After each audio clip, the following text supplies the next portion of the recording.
नमस्कार प्रेक्षकांनो, स्टार प्रवाहावरील लग्नानंतर होईलच प्रेम या मालिकेच्या आगामी भागात आपण पाहणार आहोत की रम्या ही वसुंधराला बोलते, आता हे सर्व पुरावे सर्वांच्या समोर उघड करण्यासाठी आपल्याला घरामध्ये एक बकरा हवा आहे. आणि त्याच वेळेस त्या ठिकाणी पिहू येते आणि ती बोलते, रम्या ताई माझं तुझ्याकडे काम आहे. तेव्हा वसुंधरा ही रम्याला बोलते, रम्या बघितलंस का, बकरा स्वतःहून बळी देण्यासाठी आलेला आहे.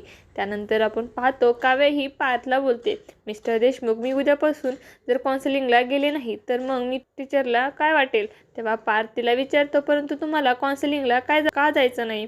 आणि तेव्हा काव्या ही मनोमन बोलत असते, कारण आता मला हे लग्न हवं असं वाटत आहे.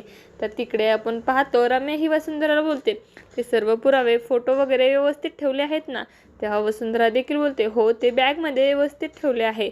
आणि आपण पाहतो घरातील सामानाची साफसफाई करत असताना कामवाल्या बाईच्या हातून ती बॅग जिन्यावरून खाली पडते. आणि तेव्हा आपण पाहतो ती बॅग ही मान्नीच्या पाठीमागे येऊन पडते व ती फाटल्यामुळे त्यातील पुरावे बाहेर येतात. आता येणाऱ्या भागामध्ये मान्नीच्या हाती काव्य व जीवाच्या प्रेमाचे पुरावे येणार का, हे पाहणं अतिशय रोचक ठरणार आहे. तुम्हाला जर आपला व्हिडिओ आवडला असेल तर चॅनलला लाईक, शेअर आणि सबस्क्राईब करायला विसरू नका. धन्यवाद.